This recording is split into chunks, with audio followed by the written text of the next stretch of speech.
Bismillahirrahmanirrahim. Assalamu alaikum dear students. We are in week 4 of our engineering material course. In this week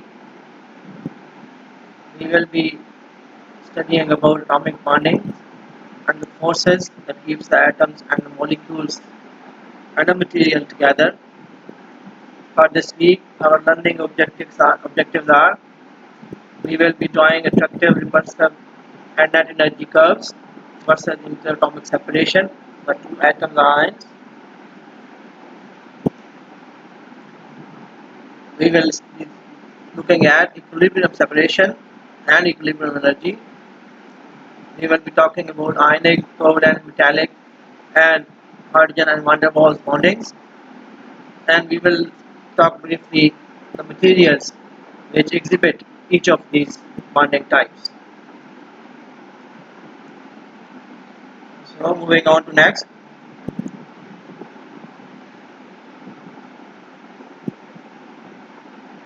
For bonding forces and energies, there exist interatomic forces that are coulombic in their nature and attractive and repulsive forces. And now that you have already studied basic atomic structure of individual atoms, we move on to learn what keeps these atoms together in a material. This binding or bonding of atoms of one same element or of different atoms actually is responsible for many physical properties of materials. We will start by considering two individual atoms, isolated atoms, at far away and then brought together near each other, and how they interact.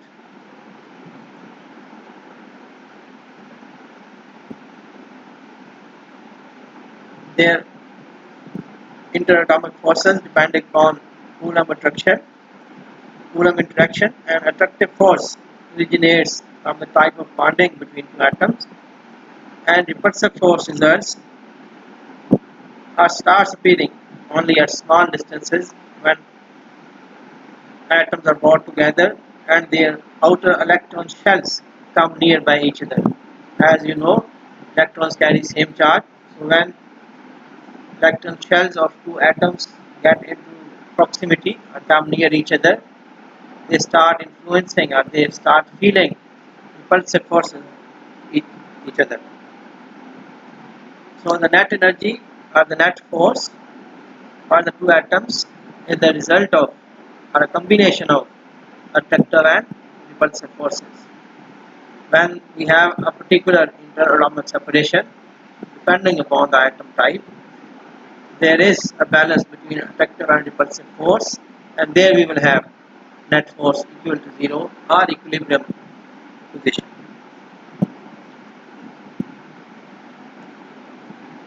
Moving even further,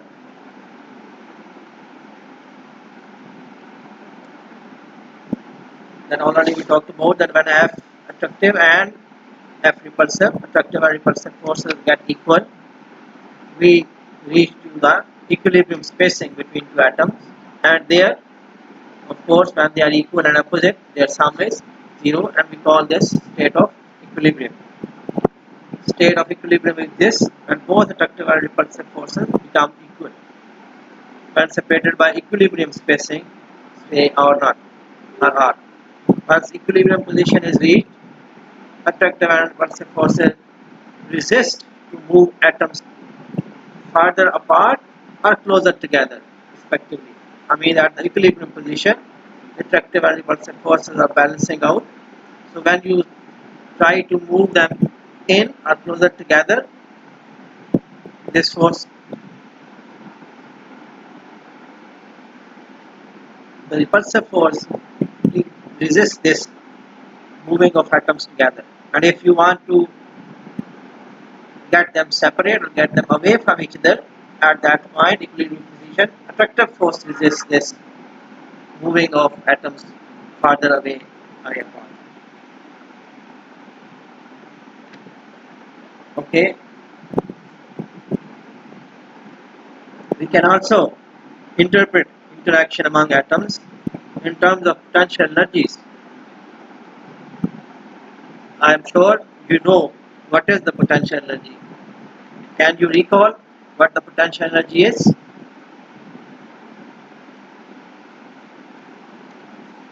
We relate energy and force by equation where energy is a function of the force that exists between atoms and the interatomic separation. So from a finite distance to an infinite distance, energy, the net energy is function of net force and the separation of atoms or the distance as it varies.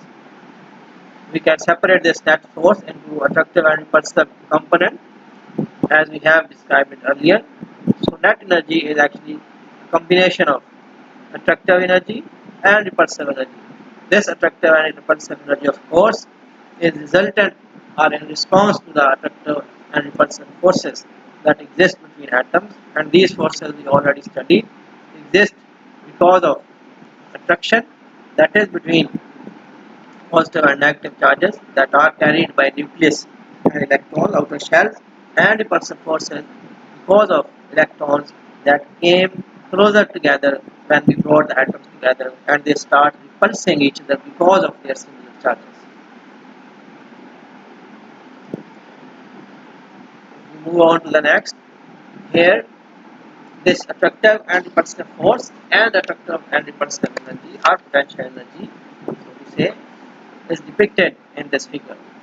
This figure 2.10 shows you dependence of repulsive, attractive and net forces on interatomic separation for two isolated atoms. In figure B, the dependence of repulsive, attractive and net potential energy on interatomic separation for two isolated atoms is shown. You can see that at infinite separation, very far on your right, and there is infinite separation, there is no attraction or repulsion. But as you bring the atoms together, interatomic separation comes. I mean, from your left, you start moving towards your right, then there is attractive and repulsive force simultaneously appearing because of positive ion core and the electrons which carry opposite charges. But as you come closer and closer and closer, there appears the repulsive force as well, that is in between outer electron shells, valence electron shells that are coming closer together, and this repulsive force starts appearing forcefully and tries to keep the atoms away, and then we reach at a equilibrium spacing where this attractive and repulsive forces balance each other, or they are equivalent to each other, or they cancel out and their net force or net result is zero. That is called equilibrium position. And again, this similarly, this is for potential energies, and we have infinite interatomic separations because of Coulombic forces. Interatomic potential energy exists as in the form of attraction, but as you bring them closer together, because of their opposite charges, again they start repulsing each other and repulsion force starts appearing. And as you bring them closer together and more, you need more external energy or external force to bring these atoms together.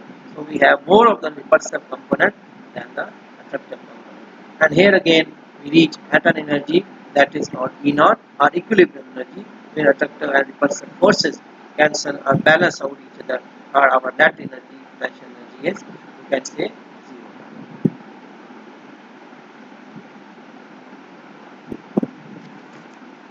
We move on to the next from here. Okay, if we go to again back to this slide where we have seen this figure 210b, here you can see a dip, a sharp curve in the minimum of the potential energy. This minimum of the potential energy is actually, that is called the binding energy, that is required keep the atoms together. Okay, this minimum curve, the bonding energy of our two atoms E naught corresponds to the energy at this minimum point. Okay. Magnitude of bonding energy and shape of the energy versus the interatomic separation curve vary from material to atom. Material, of course, from atom to atom, and depending on atomic bonding.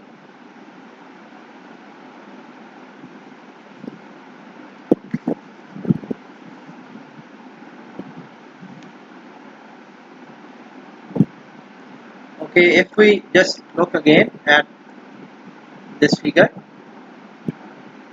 interatomic separation, potential energy and force, and we read this slide 6, atomic bonding and forces, where we have minimum and binding energy curve.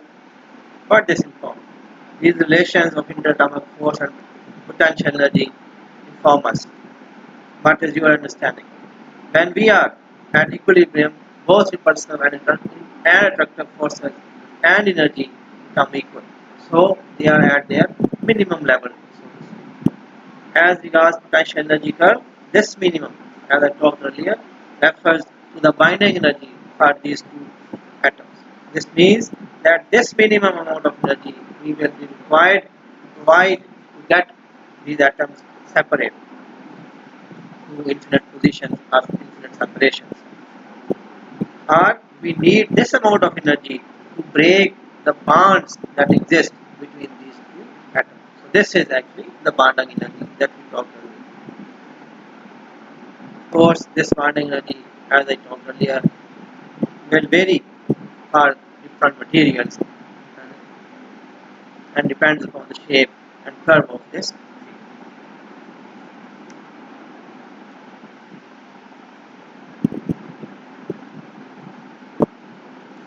Okay, from these curves, the minimum or the dip in the energy in all shape of curve and bonding type. As we talked earlier, these affect atoms, their bondings and their properties.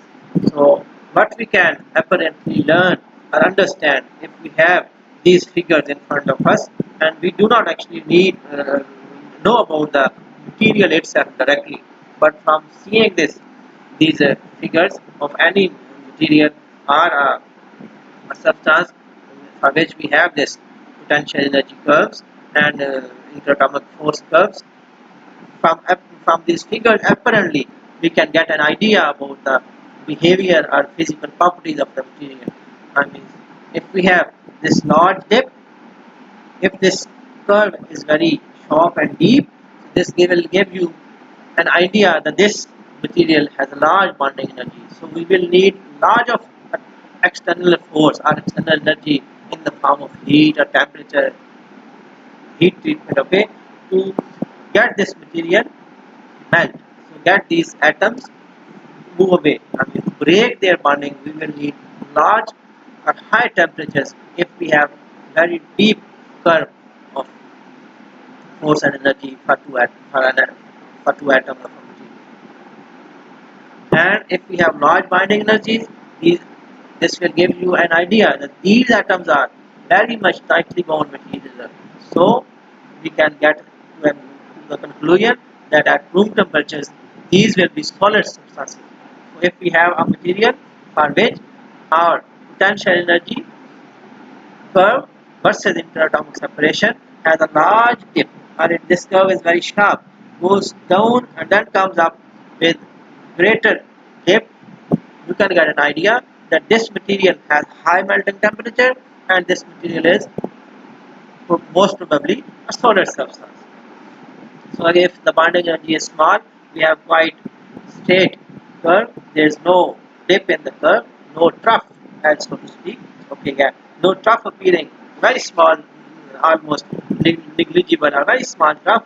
So we can say that these atoms are quite farther apart. They are easily separate, separated. These can be separated very easily. So this behavior now becomes with gaseous material. Okay, when the material is in gaseous state, the atoms are far apart.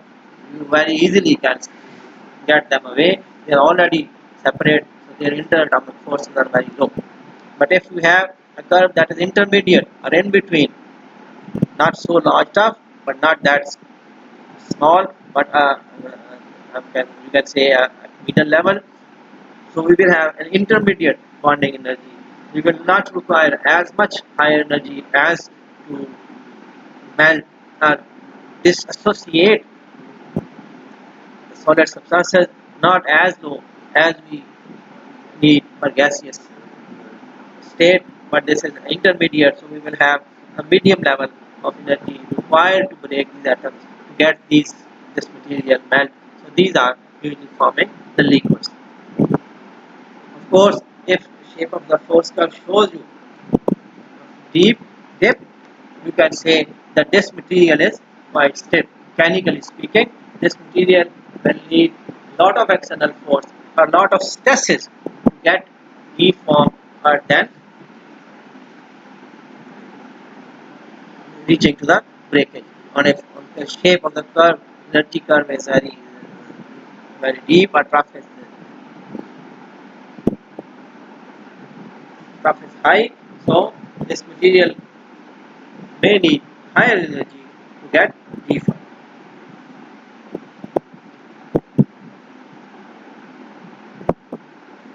So we can say that large binding energy may result in the form of solid substances. Large binding energy will require high melting temperatures, and small binding energies will result in gaseous state, and intermediate bonding energy will result in materials that are in the liquid shape. This mechanical stiffness or modulus of elasticity will be high if shape of the force curve is steep or that material and equilibrium spacing. Okay, so if the shape of the curve or trough is steep, we will have high modulus of elasticity for that material. It means you need more or high of the external applied force or stress to deform that material. If this shape or slope is shallow or not narrow, a trough is not that deep, we can easily bend that material, or it is more flexible.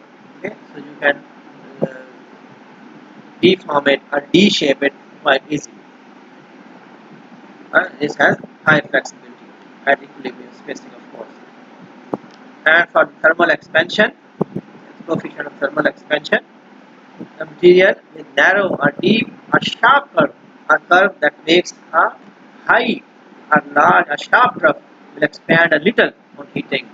Of course, it will require large high temperatures to melt. So if it has a high trough, a deep trough, its thermal expansion is very small. So it does not conduct thermal energy so quickly. So you will need high temperature to get it melted, and so it will have low thermal coefficient of expansion with the change in temperature. And if the energy curve is not sharp or not narrow, or the trough is not that deep for a particular material, that material will expand more. So it will have high coefficient of thermal expansion. With this, we come to end of this week for lecture first. See you in next class. Assalamu alaikum.